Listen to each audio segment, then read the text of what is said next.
말씀 누가복음 15장 11절에서 24절 말씀 중심에서 잃은 아들과 아버지라는 제목으로 함께 말씀을 통해 은혜 나누기를 원합니다. 지난주에는 잃은 동전과 여자에 대해서 살펴보았습니다.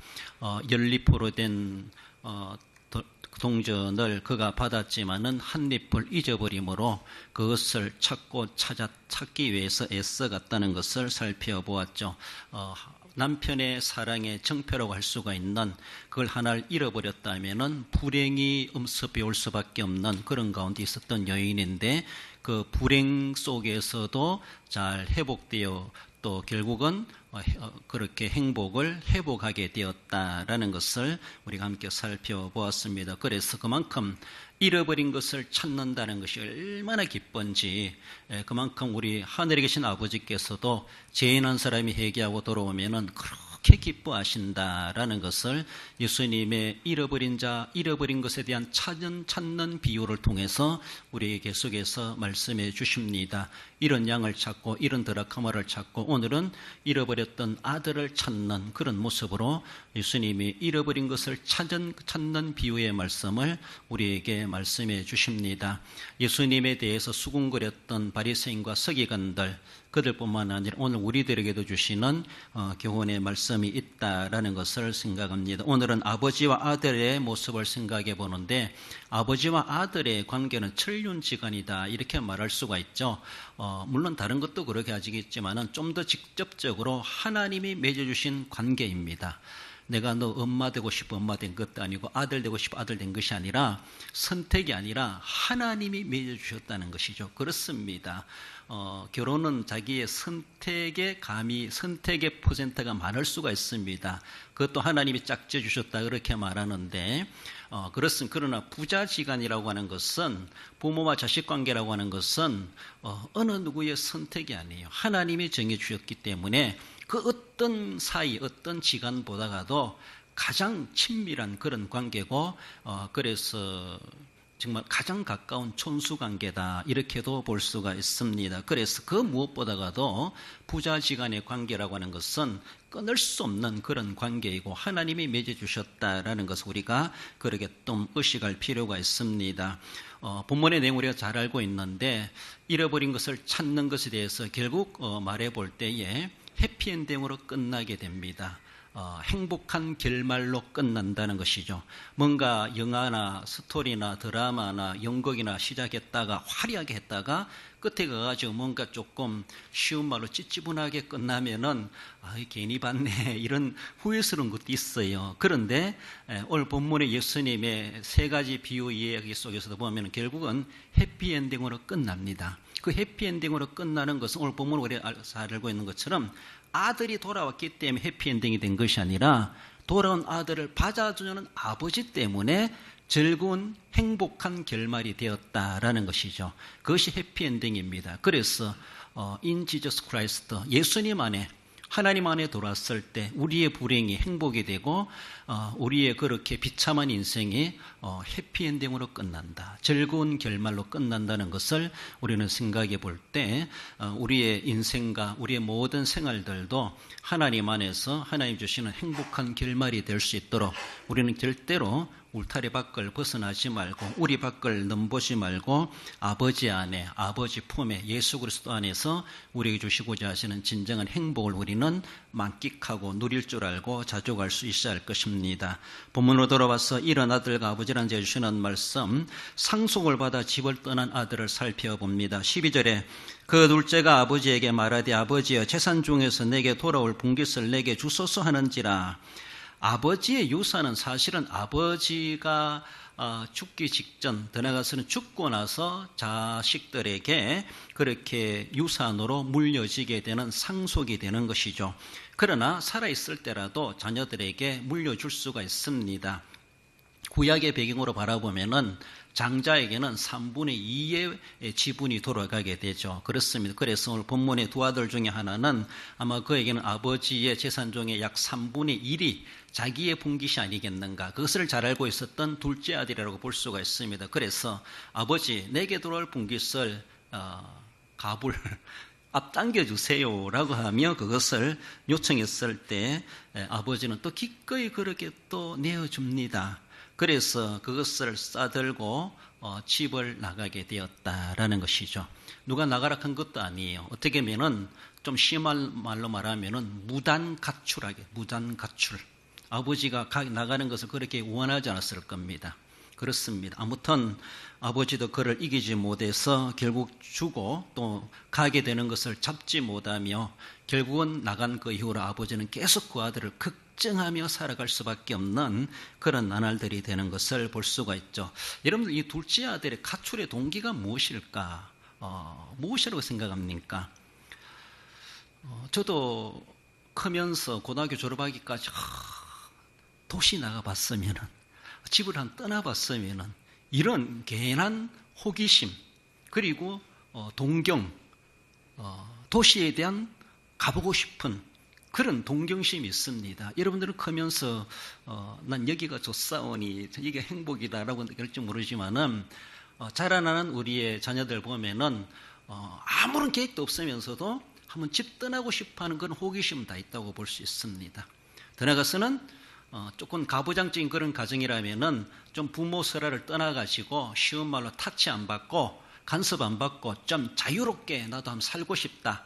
빨리 어른이 되고 싶다. 빨리 대학 가고 싶다. 빨리 타지로 나가보고 싶다. 빨리 직장 가고 싶다. 막 이런 것들 빨리 크고 싶다. 이런 것들은 자라나는 우리의 자녀들에게 다 있다고 볼 수가 있습니다. 그런 것들 우리가 잘 관리해주고 방향을 잘 잡아줘야 되지. 그러지 않으면은 정말로 꼴피 풀린 망아지처럼 운전면허 없는 자가 운전대 잡고 운전하는 것처럼 그런 인생이 될 수밖에 없다는 것이죠. 그래서 앞서가는 믿음 어른들로서 신앙적인 것도 그렇지만 인생적인 모습에서도 가출하고 싶은 그런 아이들의 그 동경과 호기심을 잘 관리해주고 또 나가보게 하는 것도 필요하겠지만은 그러나 무면허로 나가게 해서는 안 된다라는 것이죠. 그래서 어느 정도는 나가기 전에 사회라는 것을 알게 하고 조금 가르치고 그래서 한 걸음 한 걸음 내디뎌 보고 사회의 맛도 보게 하는 것도 필요하게 됐는데 오늘 본문의 둘째 아들은 왜 그렇게 나가고 싶어 했을까?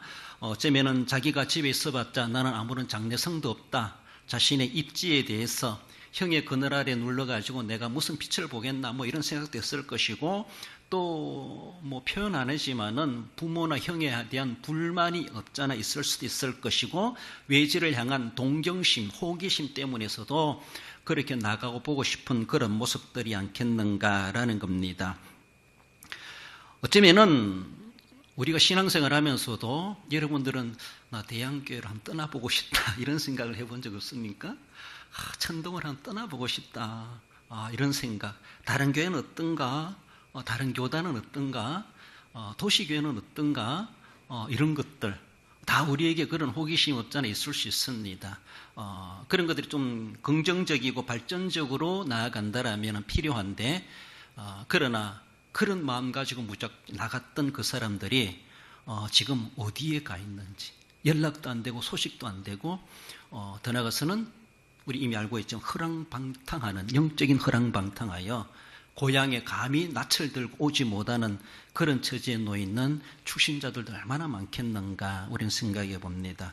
상속을 받아서 집을 떠난 아들이다. 아무튼 집 떠난 것은 본문의 배경으로 바라볼 때 그는 무단 가출이다. 전 그렇게 정의할 수밖에 없습니다. 그는 두 번째로 먼 나라에 가서 궁핍해진 아들을 살펴보죠. 13절 14절에 먼 나라에 가 거기서 허랑방탕하여 궁핍한지라. 그가 생각했던 먼 나라 사회 집을 떠나면은 참 좋겠다. 이제는 자유다. 아버지와 형의 간섭 안 받고 또 내가 아버지가 하는 이런 가업을 물려받지 않고 내 사업을 내가 경영해 볼 수 있다. 뭔가 해볼 수 있다. 나는 그렇게 우물한 깨구리로 살아가지 않고 나는 세계적인 인물로 나는 살아갈 수 있다. 막 이런 포부를 가지고 집을 떠났을 겁니다. 그 나가면은 사회가 자기를 받아주고 자기는 출세가도를 달릴 것처럼 승승장구할 것처럼 아는 그런 꿈을 가지고 나갔을 겁니다. 물론 그런 꿈이 필요하죠. 꿈에 대한 분명한 계획을 가지고 나가야 되죠. 꿈만 가지고 나가지 말고 거기에 대해서 대안을 가지고 꿈을 어떻게 이루어갈 것인가 자기 나름대로 정말 철저한 계획을 계산해 가며 가야 되는데 지금 이 친구는 이 아들은 꿈만 가지고 나아갔는데 자기가 원했던 꿈을 이 세상은 그렇게 호락호락하지 않았다는 것이죠. 그렇게 넉넉하지 못한 사회였다는 것을 볼 수가 있죠. 그래서 먼 나라에 가서 해보겠다고 했지만은 다 사기당하고 다 삥땅장하고 도리어 남존일하고 허랑방탕하여 궁핍한지라 집 떠나면 고생이다. 현실적인 문제에 그가 부닥친 것을 볼 수가 있습니다.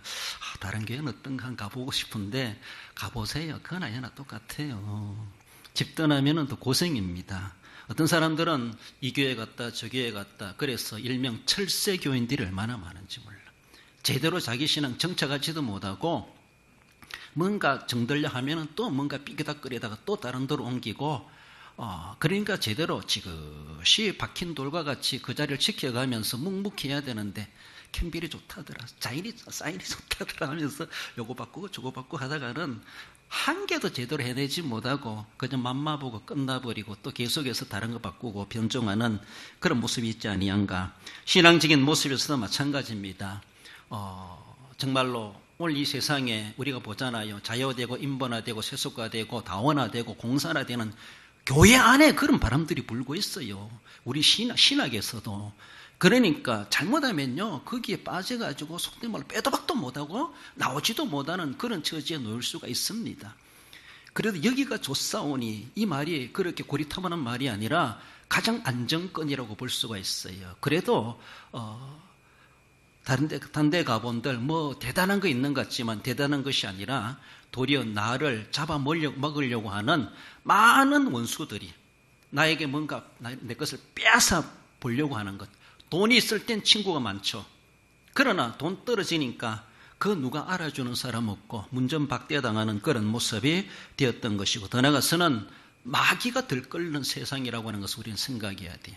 나가본들 그 어느 누구도 신앙적이든 신학적이든 영적이든 나를 돌봐줄 사람 아무도 없다는 것이죠. 교회 울타리 밖을 나가보면은 그렇습니다.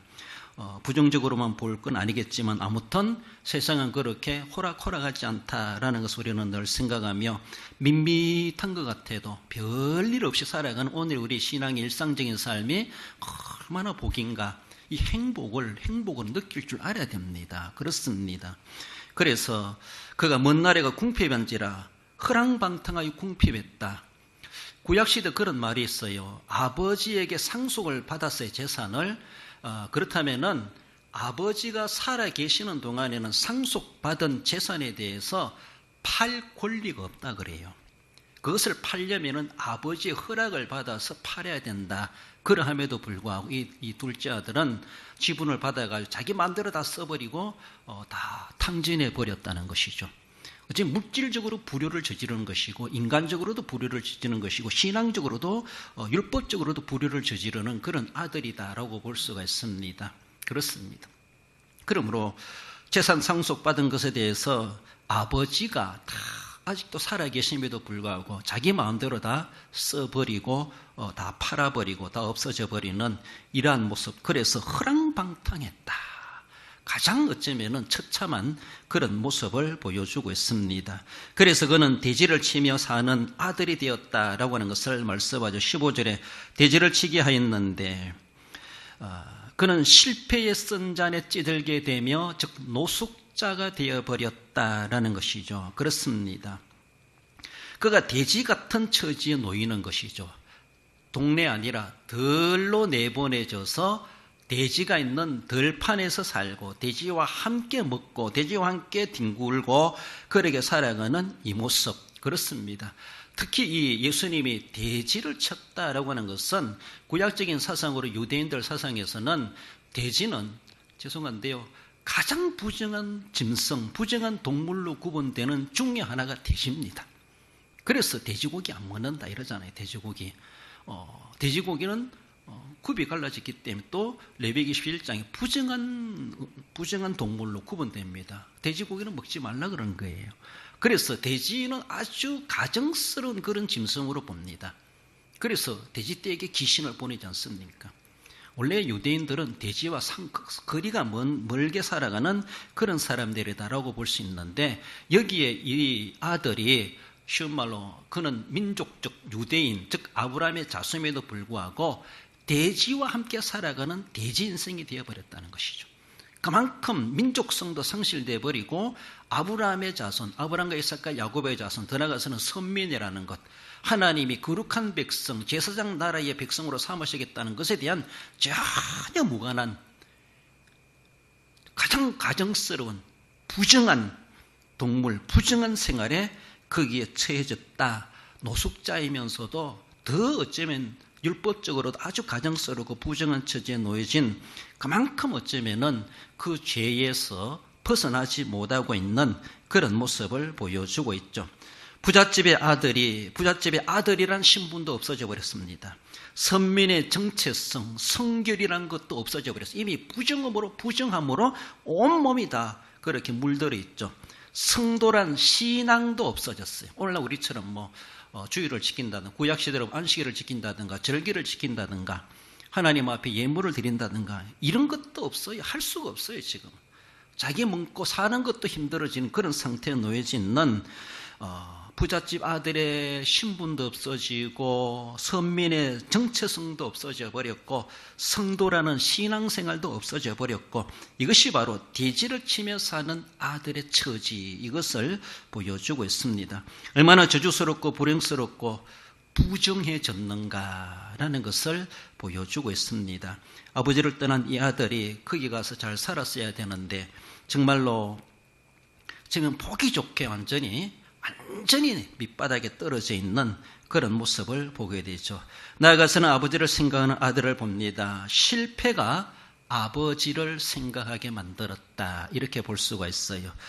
정말로 아버지 품에 쓰고 돈이 많을 때는 아버지 안중에도 없었다고 볼 수가 있습니다. 그러나 다 없어져 버리고 자기 몸도 돼지처럼 되어버렸을 때 내 인생이 왜 그런가, 그때 가서 무엇인가 생각하게 되는 사람이 우리가 참 생각할 수 있다고 하는 것이 얼마나 귀한지 몰라요. 좀 생각 좀 하고 살아라, 이렇게 말하는 것처럼 아무 생각 없네 이렇게 하지 말고, 아무 생각 없이 말하지 말고, 아무 생각 없이 왔다 갔다 하지 말고 우리는 좀 생각을 해야 돼요. 그 생각이라는 것이 인생을 바꿉니다. 그 생각이라는 것이 정말로 마땅히 해야 될 생각을 한다는 것이 얼마나 복인지 몰라요. 여기서 이제 이 아들이 변화의 포인트가 되는 거예요. 여기서 지금까지 계속 아들 해왔어요. 어떤 아들이에요? 대먹지 못한 아들의 모습을 우리가 지금까지 왔어요. 그래서 여기 와서 제가 아버지를 생각하게 되었다. 실패하니까 허랑방탕하고 돼지처럼 되어버리니까 17절에 이에서 스스로 돌이켜 이르되 내 아버지에게는, 18절에 내가 일어나 아버지께로 가서 이렇게 말해야지, 19절에 지금부터는 아버지의 아들이라 그름을 감당하지 못하겠나이다. 나를 품꾼이 하나로 보소서 하리라. 아버지를 생각하며 아버지한테 가서 내가 이렇게 말해야지, 이렇게 해가 나를 받아달라고 해야지 라고 하며 그 나름대로 시나리오를 정해가면서 아버지를 깊이 생각합니다. 여러분들 생각할 것을 생각해야 되는데 또 생각하지 말아야 될 것을 깊이 생각하면은 또 깊이 생각한 그대로 또 나가게 돼요. 그래서 할 수 있으면 어떤 문제가 있으면은 뭔가 긍정적으로 생각하려고 하고, 뭔가 얽혀 있으면 풀려고 생각해야 되고, 막힌 것이 있으면 뚫으려고 해야 되고, 어두운 간에 차고 있으면 밝은 곳을 빛을 향하여 찾아 나가야 되는데 계속해서 엉클어지고 더 깊이 수렁에 빠져가는 그런 생각들을 할 수가 있습니다. 우리는 생각은 다 긍정과 부정 둘 다 할 수가 있어요. 어떤 생각을 하느냐, 어떤 생각에 사로잡히느냐, 그 결말이 달라지고 엄청나게 달라지고 있습니다. 이 아들은 지금 완전히 떨어질 대로 떨어졌기 때문에 이제는 더 떨어질 데가 없죠. 그러니까 내 인생이 끝장났구나, 그러면서 이제는 긍정적인 생각을 하게 되는 것을 보죠. 아직도 내가 부정적이고 뭔가 미움이 있고 원망이 있고 불만이 있는 그런 생각이 가득 차다면은 아직도 덜 떨어졌다는 기라. 계속 그렇게 불만해 보세요. 계속해서 불평해 보세요. 계속해서 그렇게 미움을 가져보세요. 그럼 하나님이 아직도 덜 내려갔구나, 그럼 더 내려가봐라 라고 하며 쭉 집어넣을 겁니다. 그때 가서야 이제 그때 가서야, 더 떨어질 때 없을 때 가서야 긍정적인 생각을 하고 내가 살 수 있을까? 나 같은 죄인도 용서해 주실 수 있을까? 이제 그때 그런 생각하는 거죠. 내게 아직도 부정적인 생각이 있고 계속해서 해결되지 않는 그런 문제 속에서 얽혀 있더라면은 내가 아직도 교만기가 남아있구나. 내가 아직도 덜 떨어졌구나. 하나님이 나를 더 밀어넣으면 어떡하지? 여기서 깨달아야 되죠. 그래서 아직도 뭔가 여운이 남아있다고 생각하지만은 그때 정신 차려서 더 떨어지기 전에 거기서 반전의 효과를 우리가 볼 수 있는 것은 내가 생각에 달려있다. 생각. 그래서 생각을 잘해야 돼요. 생각에 사로잡혀야 되죠. 생각을 잘하면은 우리의 발걸음이 달라지고 방향이 달라진다라는 겁니다. 자기 실패를 은폐하려고 숨기려고 하지 말고 내 체면이 뭔가, 내 이름이 뭔가, 내 과거가 이제 어떻게 될 것인가, 이력이 어떻게 될 것인가, 이거 막 숨기느라고 더 엉뚱한 생각. 그래서 지금까지 모든 이 수치스러운 것들을 숨기려고 하다 보니까 또 제2의 범죄 행위를 행하는 거예요. 엉뚱한 모의를 하고 엉뚱한 작당을 벌이는 거예요. 이것이 오늘 정치세계라든가 이름 있는 사람들이 계속 그런 짓을 하고 있지 않습니까? 그러면서도 자기는 아무렇지도 않고 정당한 것처럼 사회를 소란스럽게 만드는 이런 모습들, 우리 하나님 보실 때 얼마나 가정스럽겠는가 그런 생각을 해봅니다. 생각을 잘해야 돼요. 그러므로 어떤 가운데서라도 조금 긍정적인 생각, 주일날에도 살펴보겠지만은 성령을 따라 행하는 성도라면은 내 생각도 성령을 따라 해야 돼. 내 입술에 성령의 기름 발렸으면은 내 입에서 나오는 소리도 성령을 따라 소리를 하고 말을 하고 생각도 그러하고 우리의 은행심사, 행동거지 모든 것 성령을 따라서 성령이 전제되어야 된다는 것을 우리는 원론적입니다. 그렇습니다. 이러한 모습 속에서 모든 수단과 방법을 우리는 숨기려고 하기보다 있는 그 모습 그대로 아들이 이제 있는 모습 그대로로 가지고 돌아가겠다 이렇게 결단하지 않습니까? 뭔가 가릴 수도 없어요. 가릴 수 있는 뭐 옷을 갈아입는다든가 뭘 이발관에 가서 이발을 한다든가 이렇게 할 만한 목욕탕에 가서 목욕할 필요도 없을 겁니다. 있는 그 모습 그대로 그냥 돌아가겠다. 누가 뭐라든지 그런 생각을 하고 있는 것이죠. 그렇습니다. 이처럼 생각부터 그는 회개와 겸손이 바탕이 된다라면은 그는 실패에서도 다시 회복할 수 있는 영혼이 시작되게 된다라는 것이 그러나 겸손하지 못하고 계속 자신의 명예만 지키려고 고집한다라면은 회개하지 못하고 겸손하지 못한다면은 계속해서 실패의 자리에서 들어가서는 더 큰 실패로 넘어가게 된다. 사람들이 거기서 실패의 자리에서 올바른 생각하지 못하니까 자살하잖아요. 자살해요. 그래서 긍정적인 생각을 해야 된다는 것을 우리는 생각하며 당면한 문제에 대해서 숨기려고 하지 말고 좀 창피하더라도 잠시 창피함하되 오픈 열어두고 그래서 다른 사람에게도 상담하고 기도 부탁하고 내 힘으로 안 되니까 좀 도와주세요. 기도라도 해주세요. 나에게 좋은 일이라도 해주세요. 인생 상담도 하고 그래서 함께 나눌 수 있는 동지를 찾아가는 것도 필요합니다. 그것이 겸손한 자세입니다. 먼저 하나님께도 찾아오겠지만은 그런 모습 속에서 자신의 연약함을 열어놓고 다가오는 사람, 내쳐줄 사람 아무도 없습니다. 물질적이든 마음적이든 심적이든 다 도와줄 수 있는 이웃들이 있다는 것을 우리는 생각하십시다. 아버지를 생각하는 아들이었다는 것이죠. 그 아들은 어떤 아들입니까? 그래서 아버지께로 돌아가는 아들이죠. 20절에 이에 일어나서 아버지께로 돌아가니라. 생각의 결단은 아버지께로 가는 것이었습니다. 생각한 대로 그는 행동을 하게 되죠. 그래서 돌아가는 것이 아들로 돌아가는 것이 아니라 품꾼의 하나로라도 받아주시기를 원하면서 그런 마음 가지고 속된 말로 거지의 모습으로 지극히 자유인의 모습으로 그 모습 그대로 돌아갑니다. 돌아갈 곳이 있다고 하는 것이 얼마나 행복한지 몰라요. 우리 아버지가 계신데 우리 아버지 집이 있는데 체면불구하고라도 내가 돌아갈 수 있는 그래도 고향이 있고 교회가 있고 부모님이 계신 곳이 있고 뭔가 나를 받아줄 수 있는 그런 곳이 있다고 하는 것이 얼마나 감사한지 몰라요. 나오미가 모압 땅에서 내가 고향으로 돌아가야지. 그래요. 돌아갔습니다. 부끄러운 모습을 왔다 할지라도 결국 하나님은 그 인생을 다시 꽃피게 하지 않았습니까? 그렇습니다. 돌아갈 곳이 있다고 하는 것이 얼마나 귀한지 몰라요. 그래서 지금도 우리를 기다리시는 아버지 하나님이 계시다는 것이죠. 저도 늘 그런 생각, 하나님 우리 교회 떠나간 사람 좀 돌아오면 좋겠습니다. 욕심인지 몰라도 거기에서 열심히 하는 사람들이라도 막 데려오고 싶어요. 막 욕심상 지금은 막 이런 모습이 있다 보니까 남의 빼앗을 필요 없지만은 그렇게라도 해야 되는 그런 처지가 아닌가라고 하면서 이기적인 욕심을 가지기도 하게 돼 봅니다. 이 아들이 아버지께로 돌아가면서 오만 생각 안 들겠어요?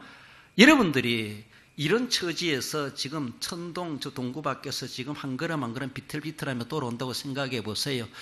일하던 사람, 저건 누구지? 누구 집 아들이지? 하면서 오만 사람들이 쳐다보고 지나간 사람들이 누군가? 그구나. 그가 누구나? 바로 그 아들, 그 집의 아들. 그래요. 내가 가면은 아버지가 나를 어떻게 받아줄까? 형이 나를 어떻게 받아줄까? 나를 받아주지 않고 문전박대. 넌 내 아들이 아니야! 라고 하면 추방당하지 않겠는가? 동네 사람 나에게 욕설을 퍼붓지 않겠는가? 많은 지탄, 많은 손가락질. 그렇게 나가더니 꼴 좋다. 말하기 좋죠. 그렇습니다. 좀 요란스럽게 나갔으면은 들어올 때도 거미한양해야 되는데, 그렇잖아요. 그렇게 말썽 부려가며 우리 후배 중에서도 그런 있어요. 부모님이 그렇게 반대하는 결혼을 하더니 뭐 이혼하니 뭐하니 막 엎치락 뒤치락 하면서 그렇게 결혼했으면 좀 잘 살아야지. 잔소리 좀 했습니다. 그렇게 결혼했으면 보란듯이 살아야지. 그래요. 좀 그렇게 했으면은 과거 다 잊어버릴 정도로 다 정말로 행복하게 살면은 그 요란스러웠던 게 다 묻어집니다. 그렇게 요란스럽게 나갔던 아들이 그 집으로 돌아오니까 더 얼마나 비참한 모습이에요.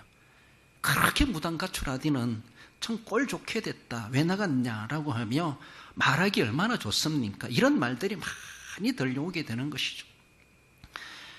그는 정말로 그런 것을 다 장애 요소가 온갖 생각들이 마음에 가득 차고 함에도 불구하고 가야지라고 하는 것이 결론이었던 것이죠. 그 앞길에 돌아가는 발걸음이 그렇게 가벼운 발걸음이 아니었을 겁니다. 발걸음도 맨발로 왔는 것 같아요. 실제적으로. 그리고 또 거지 모양으로 왔고, 과연 받아줄 수 있을까? 주변 사람들이 뭐라고 할까? 과연 내 모습을 보고 뭐라고 말할까? 그렇습니다. 그러나 그는 우리가 말하는 천부의 여지없어서 손들고 옵니다. 완전히 두 발 두 손 들고 항복하는 자세로 나는 포로입니다. 나는 노예입니다. 나는 죽은 자입니다. 아버지 마음대로 해주시옵소서. 난 이미 죽은 자입니다. 아버지가 날 죽여도 난 아무 상관없습니다. 동네 사람이 나를 돌파매질하는 상관없습니다. 그거를 각오하고 오는 것이죠. 이게 항복입니다. 항복하는 적군은 가서 포로가 될 수도 있겠지만은 그 자리에서 죽임을 당할 수도 있어요. 죽음을 각오하고 돌아가는 그 아들이다라는 것입니다. 그렇습니다. 다르게 보면 신앙적으로 회개한다는 거예요. 회개. 하나님 앞에 나는 죽었습니다. 자기를 완전히 죽여버리고 완전히 정말로 죽임 당할 수도 있다는 것을 각오하며 그렇게 회개하며 나아간다는 것이죠. 그러나 하나님은 얼마나 마음이 약하신지 그렇게 엄하신 하나님도 만일 우리가 우리 죄를 자백하면 그는 밉보시고 의로우사 우리의 죄를 사하실 것이요 우리의 모든 불의에서 깨끗하게 하실 것이요. 하나님의 약속의 말씀이 있어요. 하나님 그 말씀 우리에게 계시해 주셨습니다. 만일 우리가 우리의 죄를 자백하면 밉보신 하나님은 그 말씀 때문에서라도 우리의 죄를 사해 주신다고, 우리를 모든 불의에서 깨끗하게 하실 것이요. 요한일서 1장 9절에 나오는 말씀. 우리 하나님은 그 말씀을 늘 기억하고 계실 겁니다. 그래요. 나 같은 것이라도 그렇게 두 손 들고 천부 여지없어서 손 들고 갑니다. 나를 죽이시든지 살리시든지 주님 맘대로 하시옵소서. 나는 죄인입니다.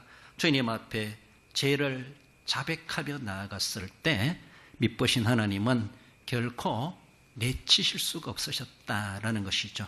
그래서 돌아온 아들을 안아주는 아버지를 봅니다. 20절 하반절에 아버지가 그를 보고 측은히 여겨 달려가 목을 안고 입을 맞추니, 이것이 하나님 아버지의 마음입니다. 왜 그렇게 맞아줍니까? 이미 아버지께서는 독생성자 예수 그리스도로 말미암아 그렇게 돌아오는 죄인을 받아주시려고 다 구속의 사역을 이루어놓으셨어요. 예수님을 희생양으로 삼으셔서 다 죄값을 치르도록 다 사건을 다 이루어놓으셨습니다. 예수님께서 그것을 위해서 이 땅에 오셨고, 그렇게 돌아오는 죄인들을 받아주시기 위하여서 이미 그 작업을 아버지 하나님께서는 독생자를 내보내셔서 그 일을 행하게 하셨고, 예수님은 이 땅에 보내심을 받고 오셔서 아버지의 뜻을 이루시기 위해서 묵묵히 도살장으로 끌려가는 양과도 같이 처참하게 십자가에 희생양으로 죽임을 당하셨고, 우리 모든 죄를 대속하시는, 속량하시는 그 일을 십자가에 죽으심으로 완벽하게 완성해 주셨습니다. 그가 부활하심으로 이제 그를 믿는 자에게도 영생이 주어진다는 것을 분명히 우리에게 보여주셨습니다. 이 근거가 있어요. 그래서 아버지는 이 돈 막 따지려면 얼마나 많겠습니까? 그러나 돌아온 아들을 안아주는 아버지, 이것이 하나님의 아버지의 마음심을 말씀하고 바로 예수님의 십자가를 근거함으로 아버지는 받아주실 수밖에 없는, 받아주시고야 만다는 것을 보여주고 있습니다. 그렇습니다. 아버지가 배척하면 우리는 정말 끝장나는 거예요. 그러나 아버지는 예수님의 십자가를 보시고 우리를 용납해 주신다라는 것이죠. 그래서 이제는 아들이 아니라 아버지에게로 초점이 맞추게 되죠. 아들로 받아주는 아버지를 봅니다. 22절에 제일 좋은 옷을 내어다가 입히고 손에 가락지를 끼우고 발에 신을 신기라. 뭐 신을 신고 왔는지, 바꿔 신기라는 것인지 맨발로 왔는지, 품꾼이 아니라 그 집단하기 전과도 같은 상속권이 있는 아들로 아버지는 받아주는 것이죠. 그렇습니다. 우리 같은 것이라도 받아주셔서 하나님의 나라를 유업으로 이어받을 자들로 우리를 그렇게 우리를 직위상승시켜 주시는 하나님의 놀라우신 그 은혜를 우리는 생각해 볼 수가 있습니다. 아버지는 여전히 그 자리에 계셨는데 아들은 돌고 돌아서 그제서야 아버지 앞에 왔어요. 계속해서 그 아버지 설아 있으면은 아무런 고난도 받지 않고 고생하지 않고도 늘 그 행복을 누릴 수 있었을 텐데, 그 일상적인 행복이 행복인 줄도 모르고 아버지는 여전히 그 계셨는데 아들은 세상 그 쓴맛을 보고야 다시 제자리에 돌아온 그 인생이 얼마나 허비적인 인생이었는가, 참 안타까워요. 우리 아버지는 지금도 그 자리에 묵끄러미 서 계시고 우리가 간 그 자리를 보시면서 다시 그 자리로 돌아오기를 주님은 지금도 기다리고 계시다는 것을 기억하십시다. 돌아온 아들을 위해서 아버지가 기뻐하십니다. 23절에 보면은 그리고 살찐 송아지를 끌어다가 잡아라 우리가 먹고 즐기자. 내가 잃었다가 다시 얻었노라 하니 그들이 즐거워하더라. 말씀드린 것처럼 무단 가출인데 아버지는 내가 잃어버렸었다, 내 잘못이다. 아버지는 아버지 탓을 하면서 아들에게는 전혀 책임 추궁하지 않고 어쩌면은 그렇게 돌아온 아들을 위해서 잔치까지 벌이는 이러한 모습, 그렇습니다. 실패에서 회복과 성공의 이야기로 결말을 해피엔딩 되는 것을 볼 수가 있죠. 그 행복한 결말, 해피엔딩 된다는 것은 말씀드린 것처럼 아들이 돌아왔기 때문이 아니라 아버지가 용납해 주시기 때문에 해피엔딩이 되는 거예요. 아버지는 계속해서 그 행복을 가지고 계속 그 자리에 서 계셨어요. 그 행복인 줄도 모르고 딴 행복을 찾아 헤맸던 것이죠. 그래서 허랑방탕하고 다 허비하고 아버지만한 행복이 없다는 것을 세상 가서 경험하고 나서야 다 치고 이리 치고 어쩌면 병은 들지 않았는가 몰라. 이런 모습 속에서 다시 행복의 자리로 돌아왔을 때 행복의 주권자, 복의 권원자 하나님께서 그를 용납해 주심으로 결국 쉬운 말로 탕자 이야기는 해피엔딩으로, 행복한 결말로 마무리되게 된다. 얼마나 좋은지 몰라요. 그렇습니다. 처음부터 행복할 수 있었던 조건이었지만은 스스로 뿌리치고 불행케 된 것이 얼마나 어리석은 모습이었던가. 그래도 아버지 때문에 행복한 결말, 해피엔딩이 되었다는 것이 하나님이 우리에게 오늘도 준비하고 계시는, 하나님이 주시고자 하시는 복이 있다는 것을 우리는 기억하십시다. 우리 누가복음 15장 10절 읽어봅시다. 내가 너희에게 이르노니 이와 같이 죄인 한 사람이 회개하면 하나님의 사자들 앞에 기쁨이 되느니라. 할렐루야. 그렇습니다. 예수님의 해피엔딩 스토리의 결말은 죄인 한 사람이 돌아오는 것을 아버지는 해피엔딩에 하신다. 하나님도 기뻐하시고 우리의 인생도 행복한 결말이 되게 하신다라는 것을 기억하시며, 내 인생 스토리는 어떠한가? 해피엔딩 될 것인가? 그렇소. 예수님 안에 있으면은 우리는 행복한 인생의 종말을 구할 수가 있습니다. 그러나 지금이라도 주님 등지고 뛰쳐나가면은 마귀밥이 될 수밖에 없고 불행한 결말이 될 수밖에 없다라는 것을 우리는 늘 기억하며, 지금도 돌아오는 죄인 한 사람을 보시고 아버지께서 그렇게 기뻐하신다는 그 기쁨에 참여하게 합당한 우리의 모습들이 되어야 할 것입니다. 결론적으로 읽어봅시다. 무단가출하여 상속재산을 다 허비하였지만 이유 없이 아들로 받아준 아버지처럼 죄인을 기다리시는 하나님의 마음과 사랑을 알고 거기에 합당하도록 믿음을 지킴으로 하나님을 기쁘시게 하는 성도가 됩니다. 하나님을 기쁘시게 했을 때 우리의 인생도 행복한 결말, 해피엔딩이 된다는 것을 기억하시며 그 복을 잘 믿음으로 지켜 살아가시는 우리 모든 성도 여러분들 되시기를 주님의 이름으로 축원드립니다.